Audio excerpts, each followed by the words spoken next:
મિત્રો, સ્ટોરી સાંભળીને તમારા હોશ ઉડી જશે। એક 14 વર્ષની છોકરી 6 વર્ષ સુધી અલગ અલગ કોર્ટમાં જાય છે અને અંતે સુપ્રીમ કોર્ટ પહોંચે છે, જ્યાં તે હાથ જોડીને ન્યાયાધીશ સમક્ષ ઊભી રહે છે। તે સમયે તે 20 વર્ષની હતી। ન્યાયાધીશે તેનો કેસ સાંભળ્યો અને જ્યારે તેણે તેની ફાઇલ વાંચી ત્યારે તે ચોંકી ગયો, કારણ કે તે એક વ્યક્તિને બચાવવાનો પ્રયાસ કરી રહી હતી જેણે તેની પર અપમાન કર્યો હતો। જ્યારે છોકરી માત્ર 14 વર્ષની હતી ત્યારે તેની પ્રતિષ્ઠા ખરડાઈ ગઈ હતી। તેઓએ તેની પૂછપરછ કરી હતી અને ત્યારબાદ તેમણે આપેલો ચુકાદો સાંભળીને બધા ચોંકી ગયા હતા। મિત્રો, કોણ હતું એ વ્યક્તિ જેણે એ છોકરીનું સન્માન બગાડ્યું હતું? છતાં એ છોકરી એને બચાવવા માટે કોર્ટમાં ધમાલ મચાવી રહી હતી। મિત્રો, આ એક ખૂબ જ અનોખી સ્ટોરી છે। ચાલો આ વિડીયોમાં આખી સ્ટોરી જાણીએ, પણ વિડીયોમાં આગળ વધતા પહેલા કૃપા કરીને અમારી ચેનલને સબસ્ક્રાઇબ કરો। મિત્રો, આ પશ્ચિમ બંગાળની એક છોકરીની સાચી વાર્તા છે જેનું નામ રાધા છે। મિત્રો, અહીં છોકરીનું નામ કાલ્પનિક છે। તે ફક્ત 14 વર્ષની હતી। તે 2019નું વર્ષ હતું। એક દિવસ તે તેના ઘરેથી ગુમ થઈ જાય છે। પરિવારના સભ્યો તેને શોધે છે, પણ થોડા સમય પછી તે મળી આવે છે।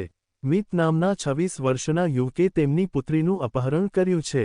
તેઓ પોલીસ સ્ટેશન જાય છે અને તેની વિરુદ્ધ રિપોર્ટ નોંધાવે છે, કારણ કે કેસ એક સગીર છોકરીનો હતો। તેથી પોલીસ તેને શોધવાનું શરૂ કરે છે અને ટૂંક સમયમાં તેઓ મિતની ધરપકડ કરે છે।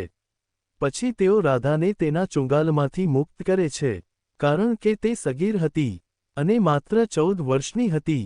તે તેના પર અપમાન કરતો હતો। હવે મિત્રો, કોર્ટ આવા કેસને બિલકુલ સહન કરતી નથી અને ટૂંક સમયમાં મિતને 20 વર્ષની જેલની સજા ફટકારવામાં આવે છે। તેની નીચલી અદાલતમાં 20 વર્ષની જેલની સજા મળે છે।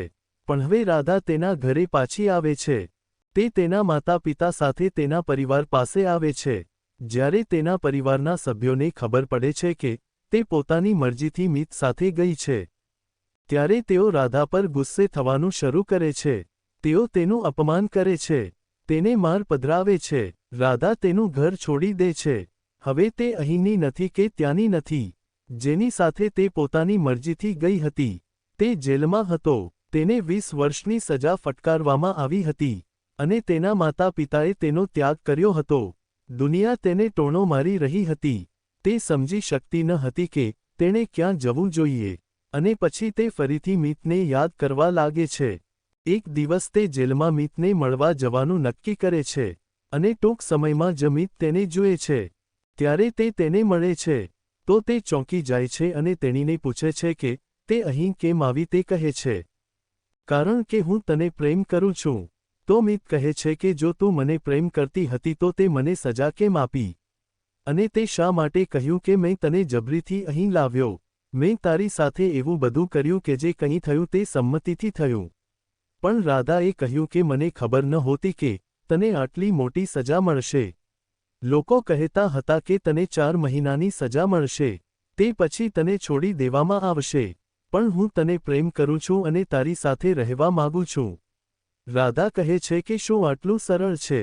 મને 20 વર્ષની સજા ફટકારવામાં આવી છે। મને 20 વર્ષ સુધી મુક્ત કરી શકાત નથી અને તમે મારી સાથે રહેવાની વાત કરો છો। આ કેવી રીતે શક્ય છે? તે કહે છે કે હું તમને કોઈક રીતે મુક્ત કરીશ। મિત્રો, તે પછી તે તેને મુક્ત કરવાનો પ્રયાસ કરવાનું શરૂ કરે છે। તે કામ કરે છે, તેને જે પણ પૈસા મળે છે તે બચાવે છે અને જ્યારે તેની પાસે થોડા પૈસા હોય છે ત્યારે તે કોર્ટમાં જવા લાગે છે। પરંતુ એવું કહેવાય છે કે લોકો આવા લોકોની શોધમાં કોર્ટમાં બેસે છે। દલાલો જ આવા લોકોને ફસાવવા માટે રાહ જોતા રહે છે। કોઈની નજર રાધા પર પડી અને તેણે તેને પૂછ્યું કે તે શું ઈચ્છે છે। તેણીએ તેને આખી વાત કહી અને તેણે કહ્યું કે તમે મને 40,000 રૂપિયા આપો। હું તમારા પતિની સજા માફ કરાવીશ। હું તેને મુક્ત કરાવીશ। તેના મિત્રોએ તેને 40,000 રૂપિયા આપ્યા। કોઈએ 7,000 રૂપિયા લીધા, કોઈએ 20,000 રૂપિયા લીધા। એક વકીલે તો હવાઈ મુસાફરીના નામે તેની પાસેથી 25,000 રૂપિયા પણ લીધા। તેણે તેણીને કહ્યું કે તારા પતિને છોડાવવા માટે મારે દિલ્હી જવું પડશે અને તે માટે મારે પ્લેનની ટિકિટની જરૂર છે। મિત્રો, તેણે તેણીને 25,000 રૂપિયા આપ્યા અને આ રીતે તેના લગભગ ઘણા બધા રૂપિયા નીચલી કોર્ટમાં વેડફાયા। હવે મિત્રો આ દરમિયાન મિતને ક્યારેક જામીન મળતા હતા અને તે જેલમાંથી પેરોલ પર બહાર આવતો હતો, પણ જ્યારે પણ તે આવતો ત્યારે તે ફક્ત રાધા સાથે જ રહેતો હતો. બંને પતિ પત્ની તરીકે રહેતા હતા અને આ દરમિયાન બંનેને એક પુત્ર થયો, પરંતુ મિત એક દોષિત ગુનેગાર હોવાથી તેને 20 વર્ષની સજા ફટકારવામાં આવી હતી. તેથી તેને જેલમાં રહેવું પડ્યું. તેથી થોડા દિવસો પછી તે જેલમાં જાય છે અને અહીં હવે રાધાને એક દીકરો પણ હતો. તે તેને કામ પર લઈ જતી, પૈસા ભેગા કરતી અને તેને મુક્ત કરવાનો પ્રયાસ કરતી. 5 વર્ષ આમ જ પસાર થઈ ગયા. આ કિસ્સો 2018માં બન્યો હતો અને 2023માં આવે છે. ત્યારે જ તે હાઈકોર્ટમાં જાય છે અને કહે છે કે મને આનાથી કોઈ વાંધો નથી. તેણે મારી સામે કોઈ ગુનો કર્યો નથી. તેમાં જે કંઈ બન્યું છે તેનાથી મને કોઈ નુકસાન થયું નથી. મેં જે કંઈ કર્યું તે મારી સંમતિથી કર્યું. પરંતુ કોર્ટ તેની વાત પર બિલકુલ વિશ્વાસ કરતી નથી, કારણ કે જ્યારે મિત તેની સાથે આ બધું કર્યું ત્યારે તે જુવાન હતી.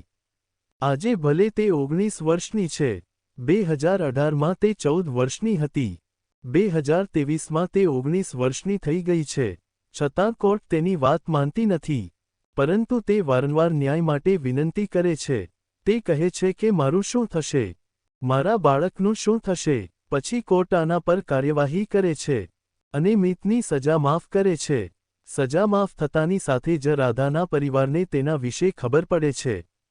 તે ફરીથી આ કેસ સુપ્રીમ કોર્ટને સોંપે છે. સુપ્રીમ કોર્ટ ફરીથી આ કેસને ઉથલાવી દે છે. હવે મિત્રો કેસ ફરીથી અટવાઈ જાય છે. હવે રાધા પાસે એટલા પૈસા ન હોતા કે તે સુપ્રીમ કોર્ટમાં જઈ શકે અને ત્યાં કેસ લડી શકે, કારણ કે સુપ્રીમ કોર્ટમાં ખર્ચ ખૂબ મોંઘો હોય છે. ત્યાંના વકીલો દરેક તારીખ માટે 5000 રૂપિયા લે છે, પણ રાધા પાસે પૈસા ન હોતા. હવે તે સુપ્રીમ કોર્ટ જાય છે અને અહીંથી ભટકતી રહે છે. પછી 2 વકીલો તેને જુએ છે અને તેની સમસ્યા વિશે પૂછે છે.